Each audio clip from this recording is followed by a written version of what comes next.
The night began with candles, laughter, and 1,000 small rehearsed smiles. I had spent 3 days preparing for it, the dinner where I'd finally be accepted. Ryan's family was old money, people who didn't raise their voices, they raised their eyebrows. His mother spoke in compliments that sounded like warnings. His father believed silence was a form of control. And me? I was the outsider who married their son, the woman who brought love where they only respected power. The table shimmered under crystal chandeliers. The air smelled of rosemary and red wine. Ryan stood at the head, charming, commanding, the kind of man people forgave too easily.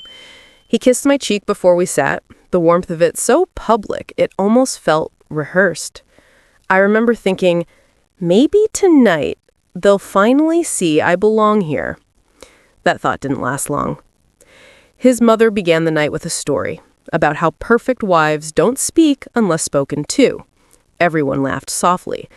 I smiled, because that's what polite women do. But Ryan leaned back, eyes glittering, and said, "You should have told her that before the wedding." The laughter grew louder. Sometimes cruelty hides behind the sound of good manners. I tried to laugh it off, sip my wine, pretend I was too elegant to be hurt. But I saw it, that tiny smirk that said he was enjoying my discomfort. He had been drinking, too much, too fast. The deal he'd been chasing for months had finally gone through. Tonight was supposed to be a celebration, but his pride had found a new target. When dessert arrived, his father joked about my humble background.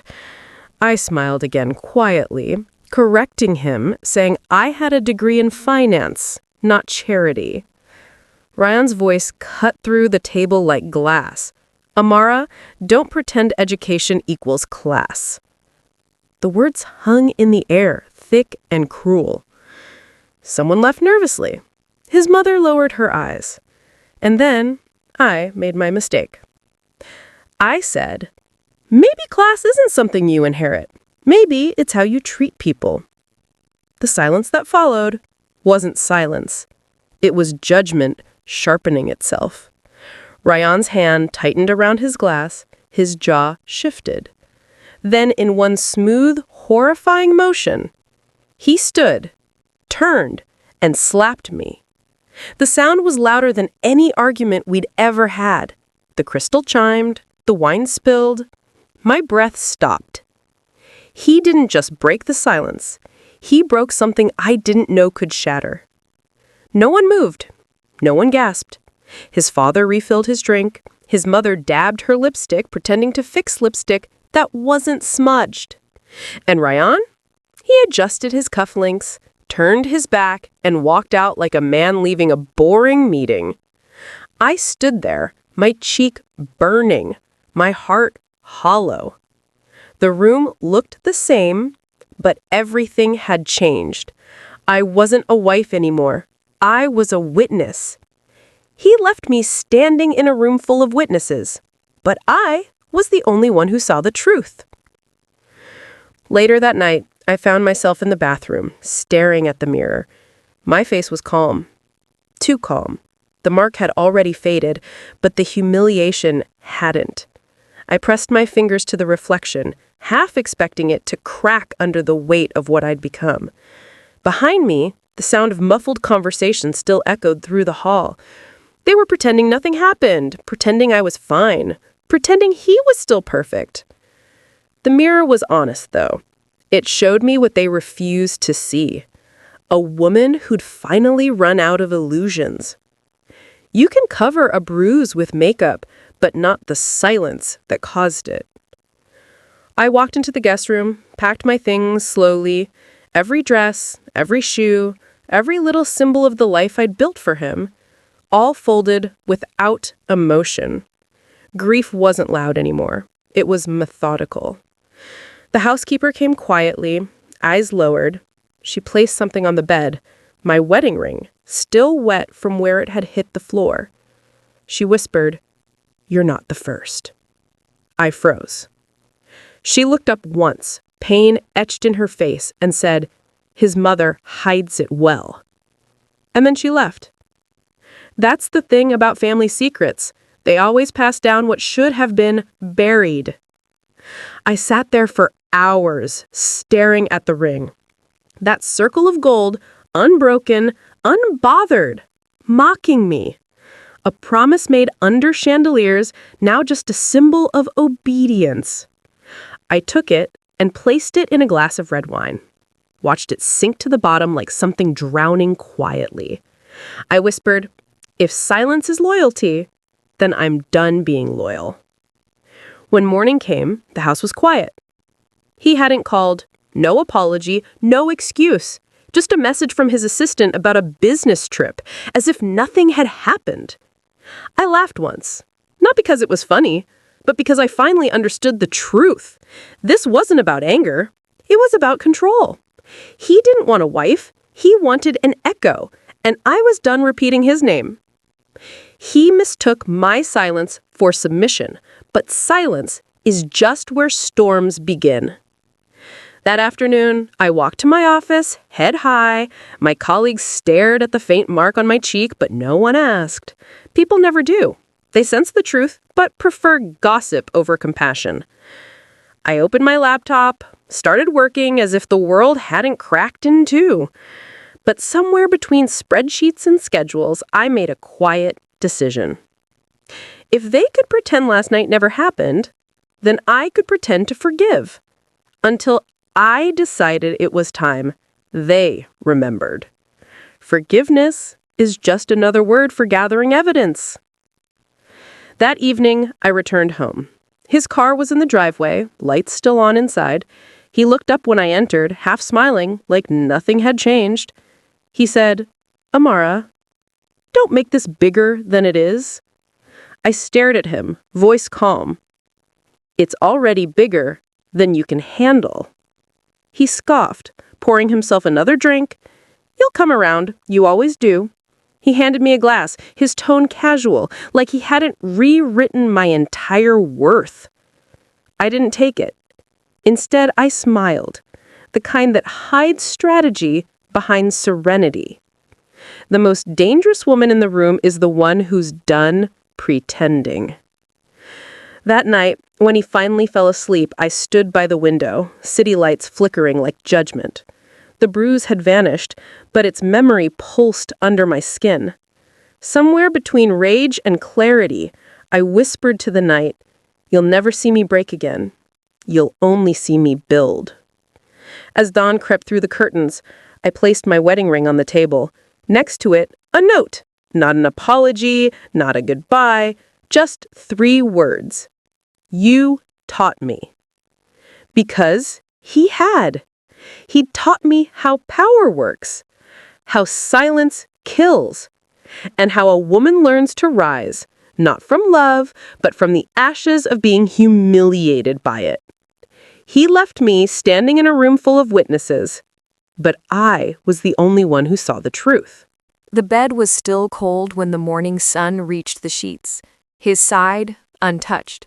His pillows still smelled of cologne and arrogance. Amara woke not from rest, but from exhaustion pretending to be sleep. Her eyes followed the empty space beside her, tracing the shape of absence. The clock ticked like judgment, every second louder than her heartbeat. She sat up slowly, the quiet around her deafening. No footsteps in the hall, no voice calling her name, only the sound of a world that had already moved on. He left me alone in a room full of silence, but silence has a way of talking back. She walked into the kitchen. His coffee mug still sat on the counter, half stained, half finished, a small monument to routine. She picked it up, stared at the ring of residue inside. For the first time, it didn't hurt. It disgusted her. That was new. Amara opened her phone. Messages filled the screen, from friends who pretended not to know and family who chose to stay out of it. Not one message from him. Her thumb hovered over his name. She typed, "Are you coming home?" Then deleted it. Love used to make me wait for answers. Now it just made me realize how long I'd been waiting for myself. That afternoon, she found herself at her vanity, the same place where she once fixed her makeup before family dinners. The mirrors showed no bruise now, only a woman who looked older than she was supposed to. She remembered how he'd once said, "You're lucky to have me. No one else would handle your fire." She had believed that. She had mistaken possession for passion. Now she whispered to the reflection, "You were wrong." And for the first time, her reflection didn't flinch. He tamed me with fear, but fear forgets its leash when love dies. That evening, she opened her laptop and began scrolling through bank statements. Something didn't add up. The account she thought was theirs had quietly become his. Every transaction, filtered, approved, and authorized without her knowing. Her name had disappeared from everything, except for the bills. She clicked deeper. Passwords she once knew had changed. Her login attempts failed. Access denied. Her pulse quickened, but not from panic, from realization. He hadn't just controlled her emotions, he'd controlled her world. Control doesn't start with a slap, it starts with permission you didn't notice you gave. The next morning, she drove to her mother's house. The woman opened the door, immaculate as ever. Pearls, pressed silk, perfume strong enough to disguise decay. "Amara," she said sweetly, "you look tired." Amara smiled faintly. "I am." They sat in the living room, a shrine to appearances. Family portraits lined the wall, Ryan's face smiling in all of them like a mask carved from marble. "I came to talk about what happened," Amara said softly. Her mother poured tea, unbothered. "Men have tempers," she said. "We endure them. It's part of marriage." The words landed like a slap harder than the one from her son. Amara placed the teacup down, her voice steady. "You endured it so long you started calling it tradition." The older woman froze, composure cracking for the first time. "I realized then, silence doesn't protect families. It preserves their monsters." She drove home shaking, but not from fear, from the first pulse of rebellion.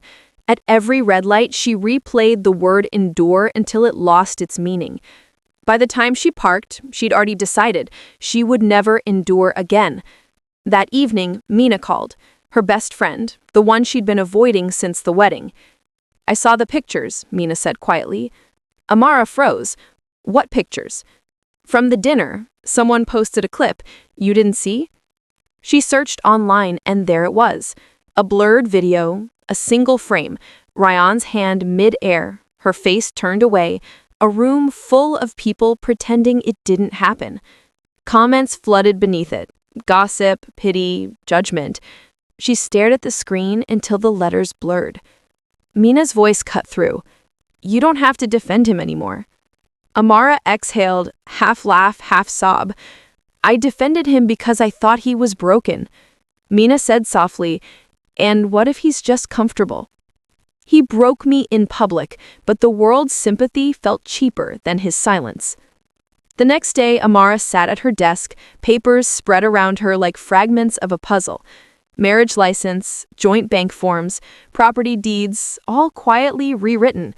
Every signature bore her name, but none of the decisions had been hers. It hit her at all once. She wasn't his partner, she was his liability. She picked up the pen. For the first time, she wrote something he couldn't erase, her name on a legal consultation form.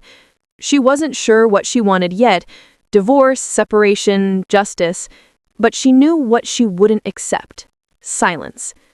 When you stop fearing the consequences, you start becoming one. That night, she didn't cry. She cooked for herself, ate alone, cleaned up quietly. For the first time in years, her house didn't smell like him. It smelled like air. She walked through every room, her hand grazing the walls, the furniture, the life she'd once built around his moods. And then she saw it, a framed wedding photo she'd stopped noticing long ago. His hand on her shoulder, smile rehearsed, her eyes wide with the kind of hope that now felt foreign. She took the frame down, turned it around, and wrote on the back, "Never again." Some vows are broken by hands, others by truth finally spoken. 2 weeks passed. He called once. She didn't answer. Then twice more, each time shorter, angrier. By the fourth call, his tone had shifted. Soft, manipulative. "Amara," he said in a voice that once melted her walls, "I made a mistake. Don't ruin everything." She replied calmly, "You already did." He tried again. "You know how people are. They talk." "Then let them," she said, hanging up. Apologies mean nothing when they're only meant to silence the evidence. That weekend, Mina visited. She brought laughter, warmth, and something else, old photos from their college days. "You used to be unstoppable," Mina said. "You remember?" Amara smiled faintly. "I used to be loud." "You weren't loud, you were alive," Mina corrected. They talked for hours, about dreams that never happened, about versions of themselves they had abandoned for love that wasn't love at all. When Mina left, Amara looked at her reflection one last time that night. The bruise was gone, but something else had taken its place. Focus. "I stopped asking why he broke me and started asking why I stayed." The next morning, she opened her laptop again, not to work, but to rebuild. Emails, documents, evidence. Every lie he buried in their marriage, she began digging out. Every debt in her name, every hidden transaction. It wasn't revenge, it was record-keeping. And with every file she opened, her heartbeat steadied. This was no longer grief. It was resolve. She whispered as she typed, "You thought my silence was surrender. You were wrong." He thought my silence was surrender. It was strategy. The next morning began with quiet precision. Not panic, not fear, just movement. Deliberate, focused, calm. Amara brewed coffee like it was armor. Every clink of the cup felt like a ritual. Her mind wasn't drifting anymore. It was designing. On her desk lay a notebook, new and unmarked. She opened it, wrote one word on the first page. Blueprint. He built a house out of fear. I was just learning where he hid the foundation cracks. The plan, reclaiming control. The first step wasn't glamorous. It was quiet survival. A new bank account, separate and untraceable. New passwords, encrypted folders. A small storage locker under her maiden name. Each act of independence felt like inhaling after years underwater. Freedom, she realized, didn't roar. It whispered. At the law office, she sat across from a woman who introduced herself simply as Aisha Khan, family attorney. No judgment, no sympathy, just efficiency. Amara explained her situation in fragments, not as a victim, but as an analyst. By the end of the meeting, Aisha said, "You've already done half my job. Most women start by explaining what happened. You're showing me what's next."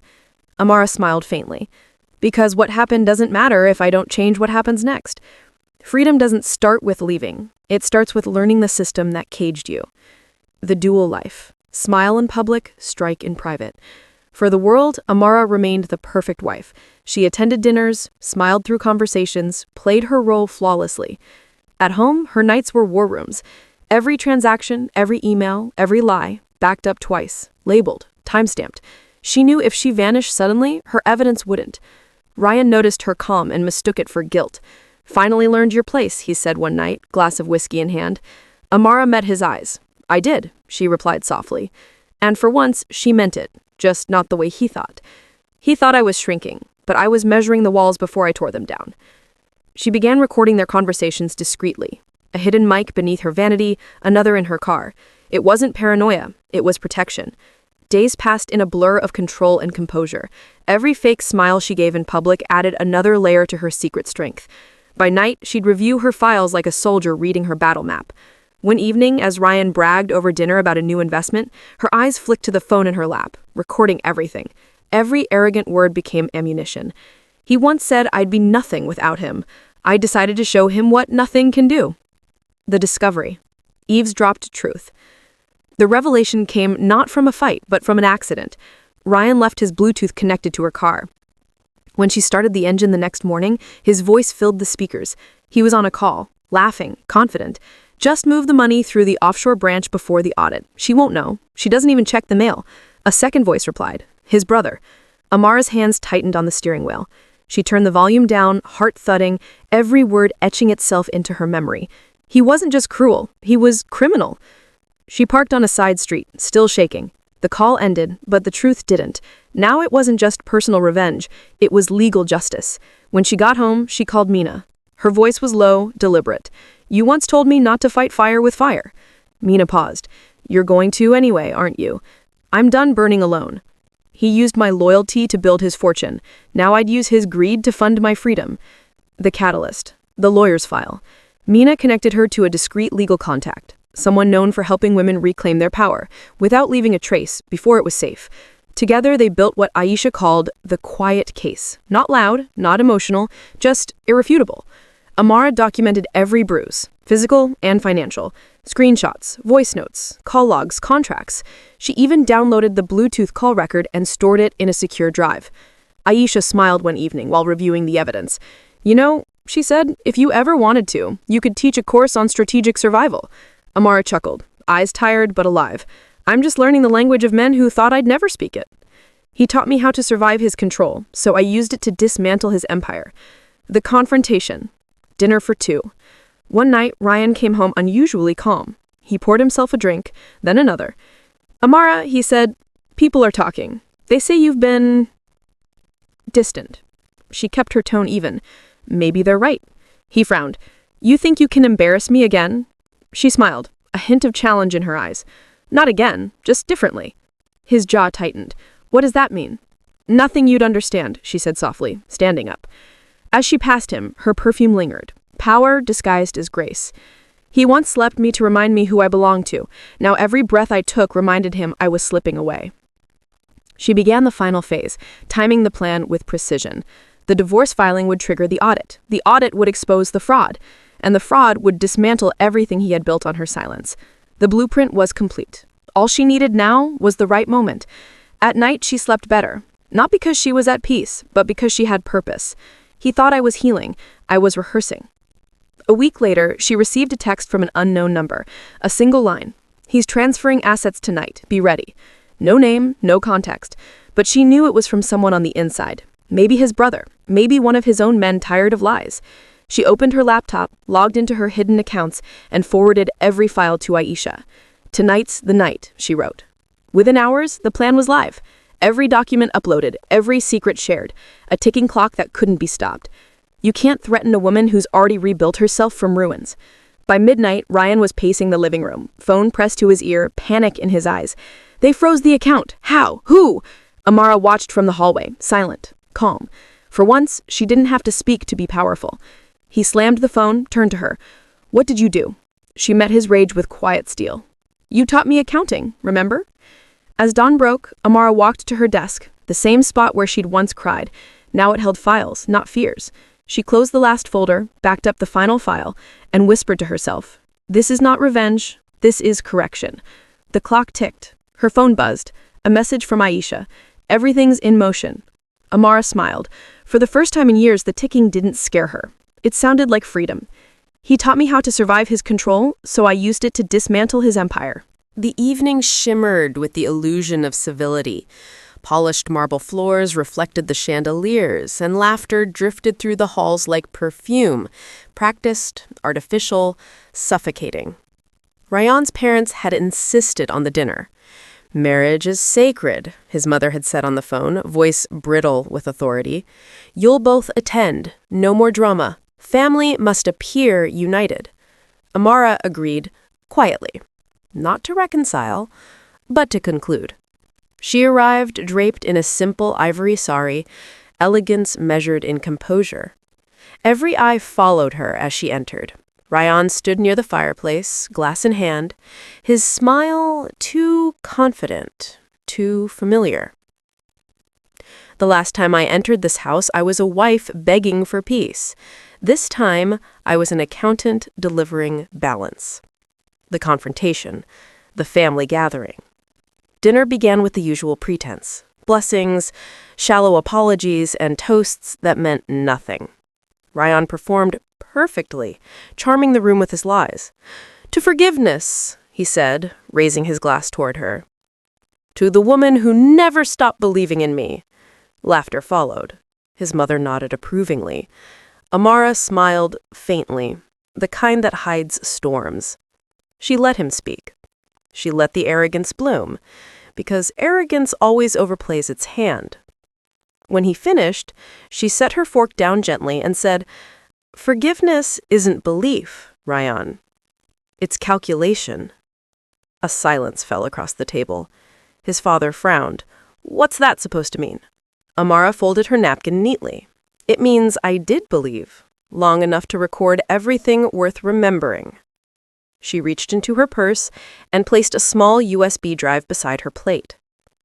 He thought my silence was surrender, but silence is only power when it's timed. Ryan laughed, a little too loudly. Still dramatic, I see. What now, Amara? More accusations? She looked directly at him. No, just playback. From her phone, she cast the video onto the large flat-screen TV hanging above the fireplace. The first clip, Ryan's voice, calm, cruel during one of their private arguments. You don't get to question me. I built this life. You just decorate it. Gasps broke the silence. His father froze. His mother's fork clattered onto the table. Then came screenshots, wire transfers to unknown accounts, loan applications in her name. The crowd's quiet murmurs turned into a slow, horrified realization. He spent years performing perfection. I just changed the audience. The reveal, when truth walked in. Ryan tried to snatch the phone, but she stepped back, calm and deliberate. Touch me again, she said quietly, and the next clip plays on every news site by morning. Her voice didn't shake, it cut. He froze. For the first time, he looked small, not furious, not powerful, just exposed. The room was still, except for the faint hum of the TV replaying proof of everything he'd built on deceit. His father rose slowly from his chair, eyes full of shame. You did this to your wife? To your name? Ryan tried to speak, but the next clip began, his recorded call about moving money offshore. His father's hand slammed the table. Enough. The louder he shouted, the clearer the truth sounded. She didn't gloat. She didn't raise her voice. She simply stood, proof embodied in posture. Ryan's mother turned pale. Amara, please, we can discuss this.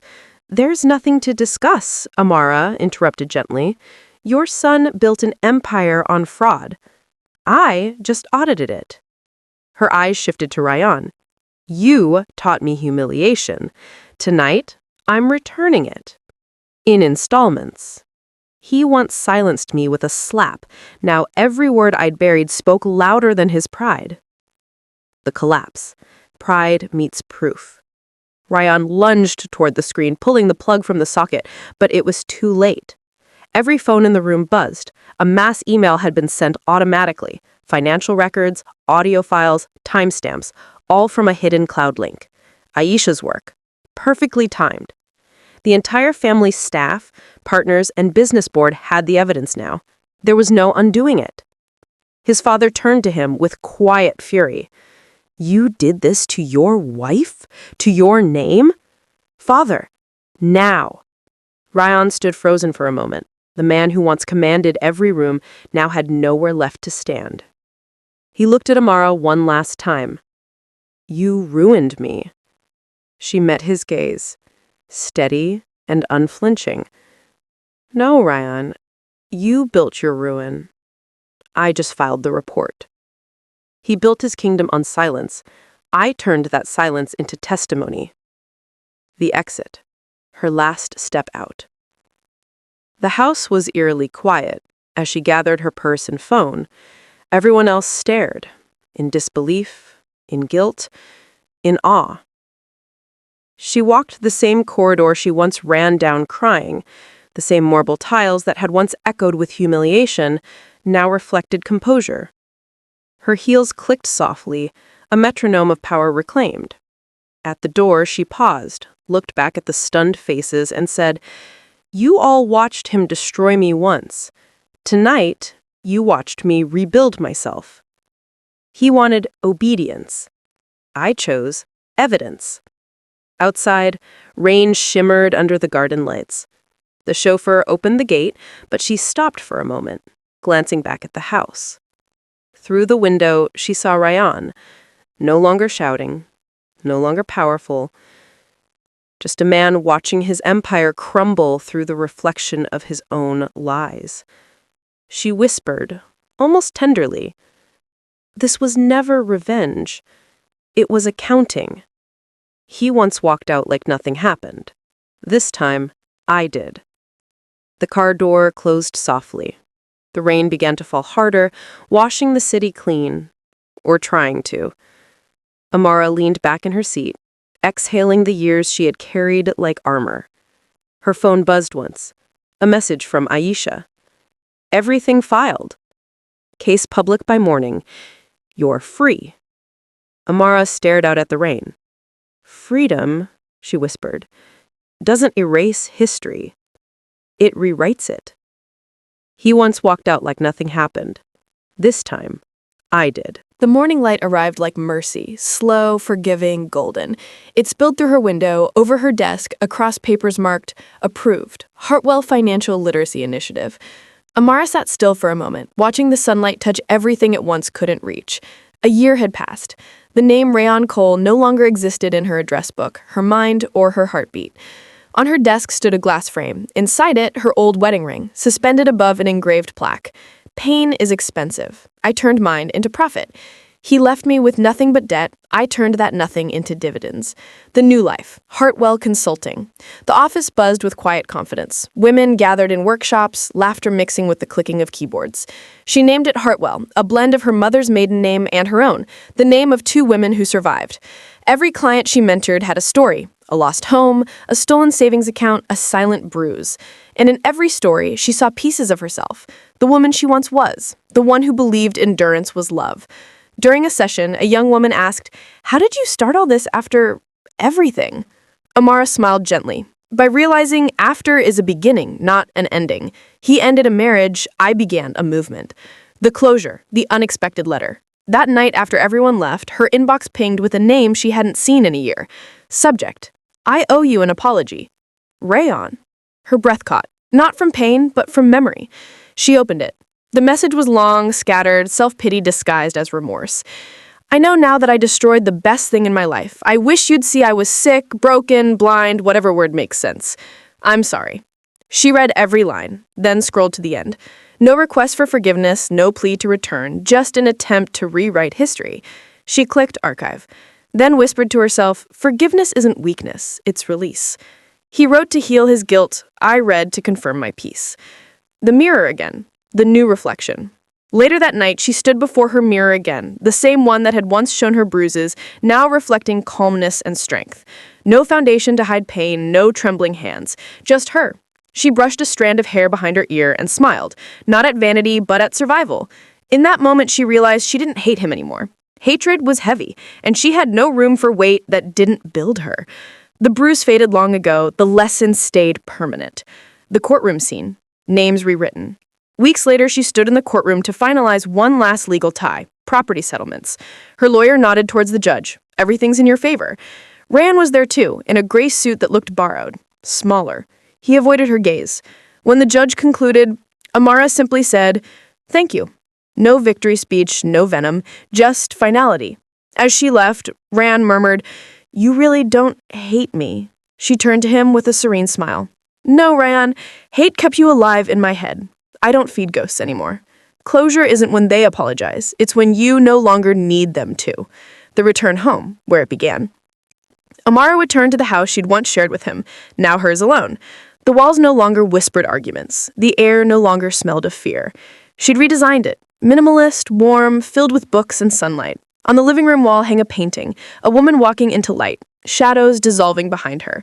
Her friend Mina stopped by, holding coffee. "You did it," she said softly.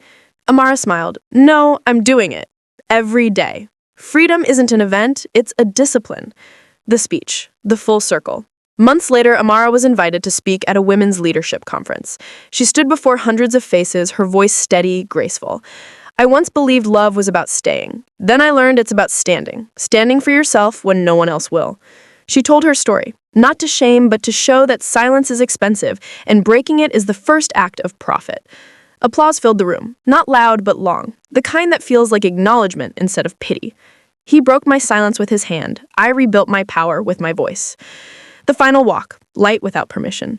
The next morning, she stepped outside as dawn rose, gold spilling over the city like forgiveness. Children laughed in the distance, the world waking up without knowing her name, but built stronger because of what she'd survived. She walked slowly, coffee in hand, towards her car. In the reflection of a nearby window, she saw herself framed in sunlight, no past attached, no shadow waiting. She whispered, "He left me broken in front of his world. Now I build worlds that heal others." The wind carried her words forward, as if the city itself was listening. He thought leaving ended my story. It just made me the author.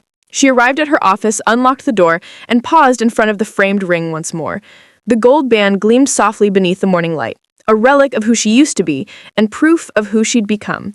She placed her hand against the frame and whispered, "Goodbye, Amara Cole." "Hello, Amara Hartwell." He left me in the dark, but I learned to shine without permission. He broke me in front of his family, but I rebuilt in front of the world.